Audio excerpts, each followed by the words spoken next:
I'm Louiza Lapodi. I'm the Director of Culture Police and a founding member, I'm from Greece. Culture Police is a civil society organization. It's a non-profit company that started its work back in 2006 in Greece. We initially started with more work with civil society, and as we grew in those past almost 20 years, we are focused on intercultural dialogue, cultural heritage, and the relations to tourism and capacity building. And we work all the more recently as an impact consulting organization trying to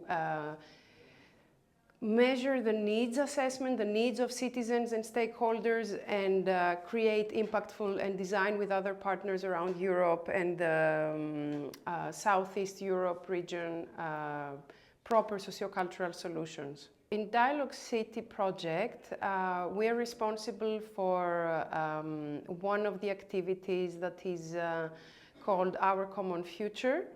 And it's a group of activities around futures literacy and capacity building for artists, citizens, and decision makers, which make it for us a really interesting part of the project. Futures literacy is the capacity to anticipate and to create alternative scenario for our actions and our choices and everything we do in our lives. It's giving us the tools to imagine different realities and different perspectives. I will give an example about digital transformation, which is one of the main topics of the Dialogue City project.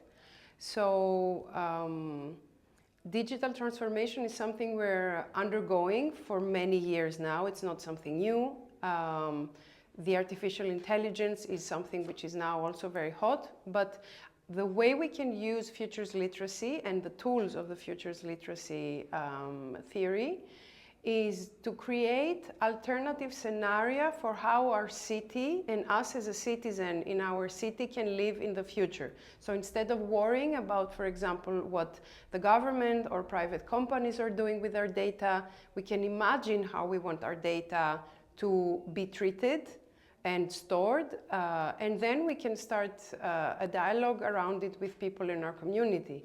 If we weren't using futures literacy for this purpose, for example, we would live in fear or in agony of what's happening with our data. So this is important to understand that for everything happening right now today in our lives, there are possibilities in how we can change it or how we can design for things to happen in the future.